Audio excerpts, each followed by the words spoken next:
మన దేశంలో సుమారు 50 కోట్ల మంది యువత ఉంది.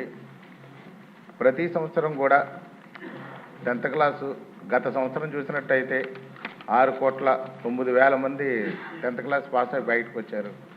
ఈ సాంకేతిక విద్య అనేది సరిగా లేకపోవడం వల్ల చాలామంది ఉపాధి కోల్పోతున్నారు.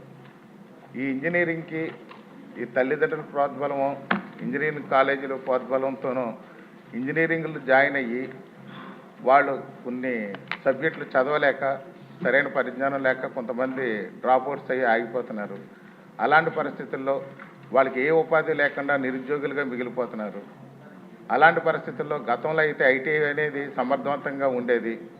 ఐటీఐ చదువుకుంటే వాళ్ళకి ఉపాధితో పాటు ఏదో ఉద్యోగాలు కూడా వచ్చాయి.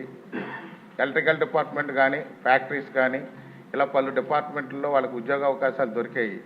ఇప్పుడు ఐటీఐ అనేది సమర్థవంతంగా లేకపోవడం వల్ల వీళ్ళందరూ కూడా నిరుద్యోగులుగా మిగిలిపోతున్నారు. కాబట్టి ఐటీఐ, పాలిటెక్నికల్ అనేది కొంచెం కాలేజీలు డెవలప్ చేస్తే బాగుంటుంది అనేది నా ఉద్దేశం అధ్యక్ష. అదేవిధంగా వాళ్ళకి ఉద్యోగం రాకపోయినా స్వయం ఉపాధితో కూడా జీవించగలుగుతారు. ఎందుకంటే ఎలక్ట్రీషియన్గా కానీ, ప్లంబర్గా కానీ, డ్రాఫ్ట్స్మెన్ కానీ ఈ పలు రకాల 134 కోర్సులు ఉన్నాయి అధ్యక్ష. ఈ 134 కోర్సులో ఏదో ఒక విధానంతో వాళ్ళు షెటిల్ అయ్యి ఉపాధి పొందగలుగుతారు. ఈ నిరుద్యోగ సమస్యకి అనే దానికి మంచి ఫలితం వస్తుందని చెప్పేసి నా ఉద్దేశం అధ్యక్ష. అదేవిధంగా చూస్తే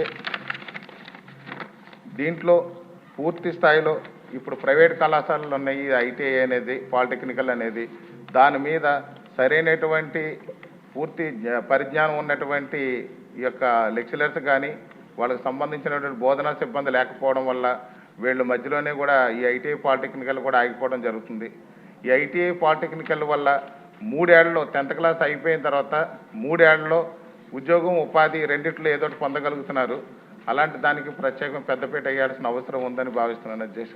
అదేవిధంగా స్టాన్ఫోర్డ్ యూనివర్సిటీలో చదివినటువంటి మన మంత్రివర్యులు దీని మీద కేజీ నుంచి పీజీ వరకు కూడా ఒక మంచి ప్రక్షాళన తీసుకొచ్చి మన ఈ గవర్నమెంట్లో ఒక ప్రజలకు మంచి న్యాయం చేస్తారని, పిల్లలందరికీ, స్టూడెంట్స్ అందరికీ కూడా మంచి ఉద్యోగ ఉపాధి అవకాశాలు కల్పించే విధంగా చేస్తారని కోరుతున్నాను అధ్యక్ష. బుచ్చి చౌదరి గారు. అధ్యక్ష